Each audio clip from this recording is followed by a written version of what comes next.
நீங்கள் அவருடைய ஆவியினாலே உள்ளான மனுஷனில் வல்லமையாய் பலப்படவும். அவருடைய ஆவியினாலே உள்ளான மனுஷனில் வல்லமையாய் பலப்படவும். விசுவாசத்தினாலே கிறிஸ்து உங்கள் இருதயங்களில் வாசமாயிருக்கவும்.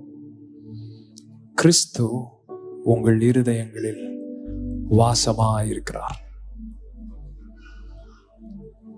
விசுவாசத்தினாலே கிறிஸ்து உங்கள் இருதயங்களில் வாசமாயிருக்கிறார். நீங்கள் அன்பிலே வேரூன்றி நிலை பெற்றவர்களாகி பிதா குமாரன் பரிசுத்த ஆவியானவருடைய அன்பிலே நீங்கள் வேரூன்று, உடைய வேர் ஆழமாய் அவருடைய அன்பிற்குள்ளாய் போகிறது.